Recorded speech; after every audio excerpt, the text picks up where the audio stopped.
Mr. Speaker, planning policy must balance the interests of residents and developers, and ultimately be for the benefit to the benefit of the entire community. Recently, I was contacted by concerned residents in Dublin who reached out to me about the proposed local code amendment. They didn't believe that they were getting answers to the questions they were asking. In response to those concerns, I held a community forum in Dublin on Sunday, 24th of November. The people of Dublin and surrounding district have every right to be sceptical about the proposed code amendment, given the history of development in their area.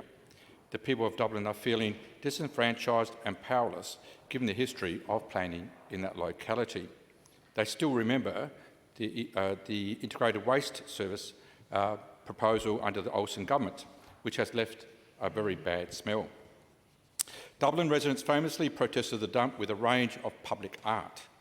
The developer, Leonard, have asserted that their engagement has been robust, genuine and inclusive. However, this is not reflected in what I've been hearing from some parts of the community. There is too much jargon and not enough genuine engagement and explanation. It appears the developer is seeking to do the bare minimum and get the proposal waved through by the council, albeit the Minister for Planning is the ultimate decision maker. A short period for consultation, 2 forums at 3 to 5 p.m. and 5 to 7 p.m. on a single weekday when people are working is not sufficient.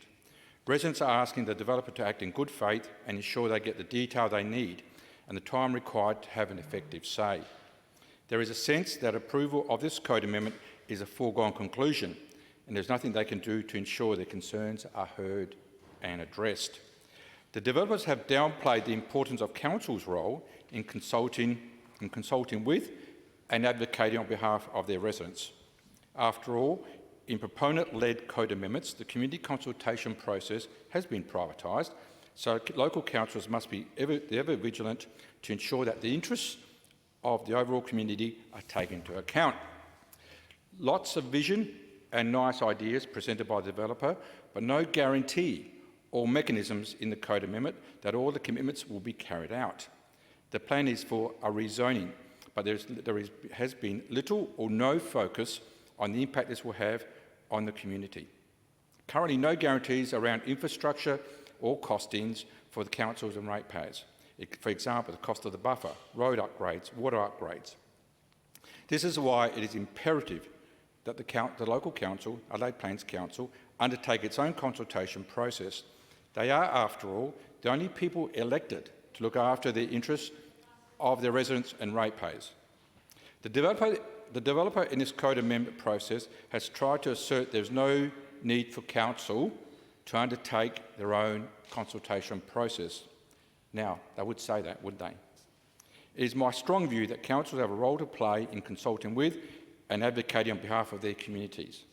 Quite rightly, residents want an extension of time and a guarantee they won't be let down like they have been in the past.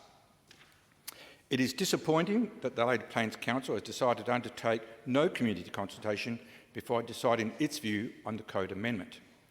Even more worrying, Council has decided to support the code amendment at a meeting last night prior to considering the infrastructure costs for the community. This decision sets a very worrying precedent which needs to be addressed, or residents and ratepayers could be effectively locked out of the proponent-led code amendment process. We need to ensure that the planning system is robust and accessible to all if we are to prevent the loss of community confidence in them. If this happens, even good code amendments may be strongly opposed by the community. I would strongly urge both the council and the developer to rethink their positions. Mr Acting Speaker, if changes to the planning policy regarding code amendments are required, so be it. If the current policies do not protect the rights of residents to be heard and changes to the regulations are required, so be it. In the end, the social contract which exists between residents and government at all levels must be honoured if we are to have a civil society.